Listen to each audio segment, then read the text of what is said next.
This week's episode is about the latest IPCC report.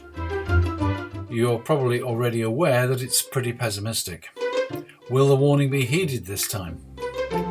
I'll talk also about the effect of the conflict in Ukraine on global energy prices, and I followed up that question from Sophie Jarvis about infrared heating.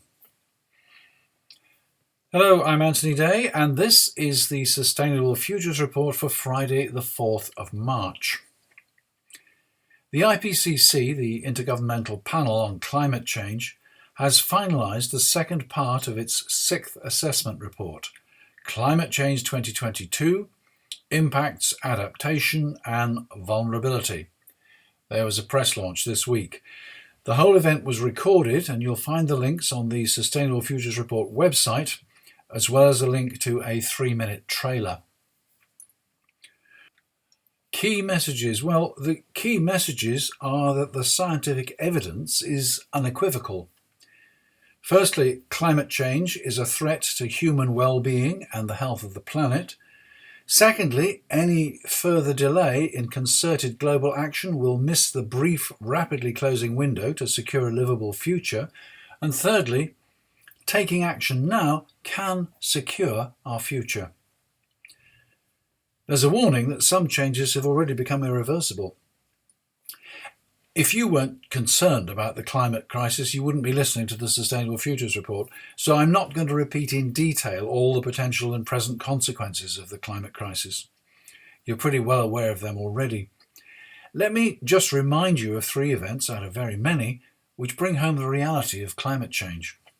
First, pictures this week from Asunción, the capital of Paraguay, show the city shrouded in thick smoke with motorists driving on headlights as though through a fog at night, although actually it was early afternoon. But neighbouring Argentina has suffered 2 years of drought, and now the land is on fire. The winds that fanned the flames brought choking clouds to Asunción, where residents were warned to stay indoors to protect themselves from the ash and the fumes. And there's news this week from Australia. Not about wildfires, but about floods. Floods which raised the level of one river by more than 14 metres. Floods which at the time of writing have killed 8 people and caused 500,000 to be evacuated. You'll remember that last July floods came to Europe, and in one instance 134 people died when the River Aar in Germany burst its banks. There were floods and deaths in Belgium and the Netherlands as well. These events are not normal. This report, say the IPCC authors, offers solutions to the world. To avoid mounting loss of life, biodiversity and infrastructure, ambitious accelerated action is required to adapt to climate change at the same time as making rapid, deep cuts in greenhouse gas emissions. So far, progress on adaptation is uneven, and there are increasing gaps between action taken and what is needed to deal with the increasing risks. These gaps are largest among lower-income populations. The world faces unavoidable multiple climate hazards over the next 2 decades, with global warming of 1.5 degrees centigrade. Even temporarily exceeding this warming level will result in additional severe impacts, some of which will be irreversible. Risks for society will increase, including to infrastructure and low-lying coastal settlements. Urgent action required to deal with increasing risks. There's a narrowing window for action. What actions? I looked at the summary for policymakers, which has a health warning on the front page. The summary for policymakers provides a high-level summary of the key findings of the Working Group report and is approved by the IPCC member governments line by line.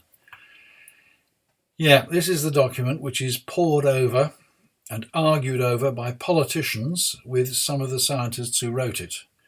Not all of them, there were 270 authors. In this document, actions are grouped into land and ocean ecosystems, urban and infrastructure, energy and cross-sectoral systems. These are further grouped so that land and ocean, for example, includes coastal, forestry, fishery, water security, and food security. Each of these is assessed for potential feasibility, and feasibility itself is assessed in terms of economic, technological, social, institutional, environmental, and geophysical feasibility. The data is then analysed separately to show each activity's impact on achieving the United Nations Sustainable Development Goals, the SDGs. As the title makes clear, this is a guide for policymakers. Even at this summary level, it is highly detailed.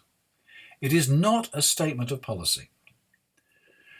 The report warns that it is unequivocal that climate change has already disrupted human and natural systems.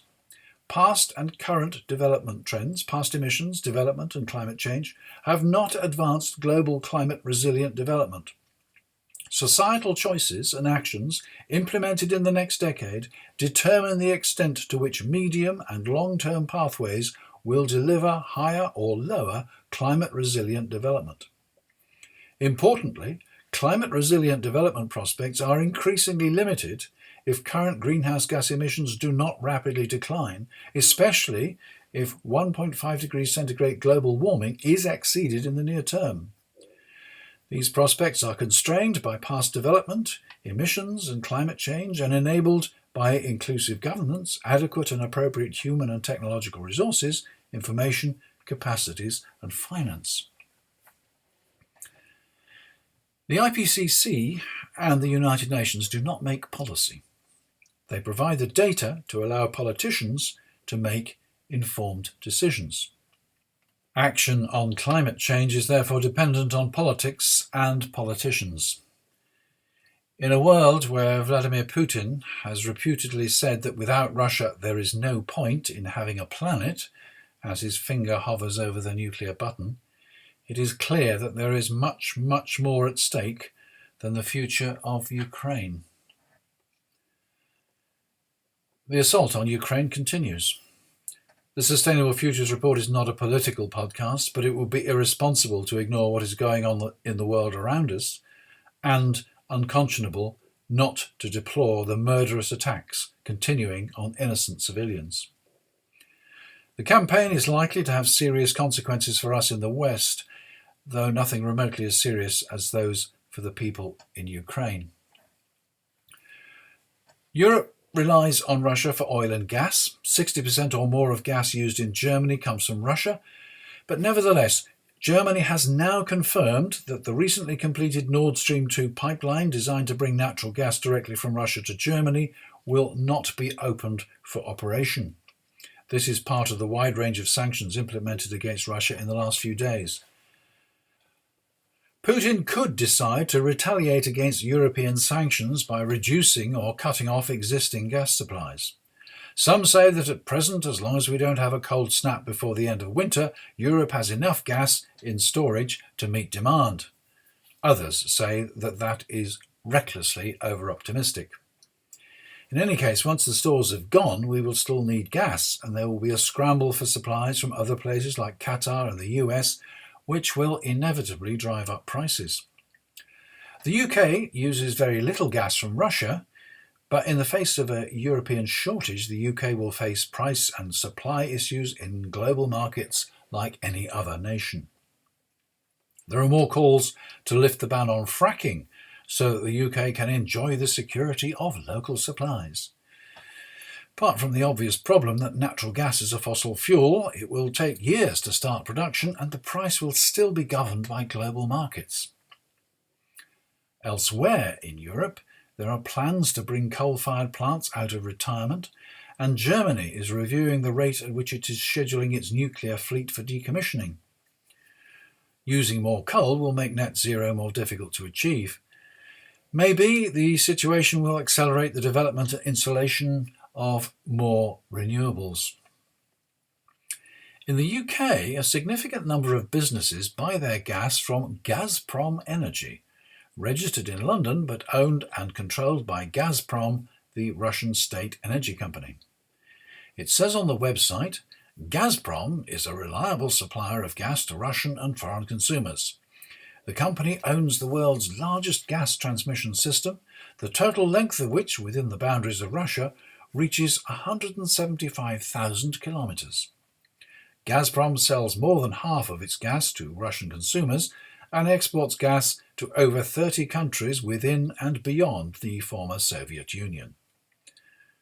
Let's not underestimate the power of sanctions in Russian hands.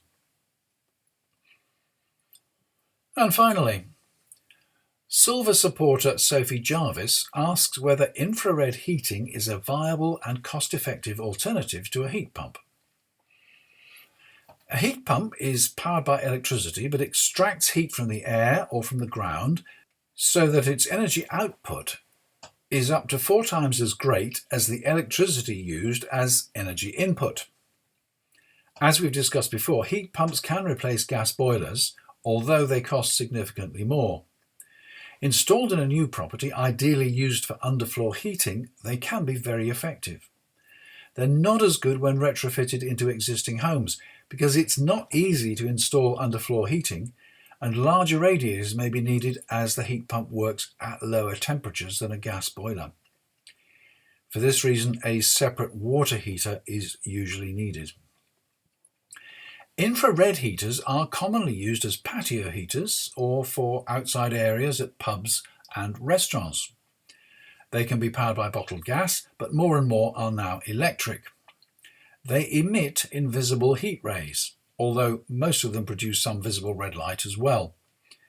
They're particularly effective out of doors because they do not rely on heating the air as a central heating radiator does. Out of doors, hot air would just blow away. They heat the objects that they shine on, which may be people or it may be furniture. Like with an open fire, if you sit in front of the heat source, you feel warm, although your back will be in shadow and will still be cold. Because infrared heaters do not heat the room, they're probably better for places where people are sitting, so that they can position themselves in the heat beam. A room where children are running around is unlikely to feel warm for them. Care must be taken with the positioning of an infrared heater, particularly portable ones, because anything placed too close may catch fire. How do these two heat sources compare? Well, it all depends. It depends on how many infrared panels you need, as far as capital cost is concerned. Running costs will depend on how many hours per day you use them and whether you remember to switch them off in unoccupied rooms.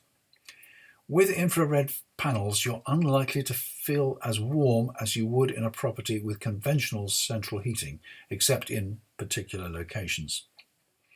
As with any heating, the first step must be to stop heat loss. Thermal curtains, draft strips, and seals at the bottom of doors save their costs many times over. Double glazing will keep you warmer, but it will take years for the energy savings to repay the cost. Fewer years as energy prices rise. And that's it for this week. On Wednesday, I'm talking to Sarah Cullen of 18 for Zero. She has a master's degree in energy systems management and will be discussing clean energy. Is it too late to save the world? I hope you'll join me then. I'm Anthony Day. That was the Sustainable Futures Report. Bye for now.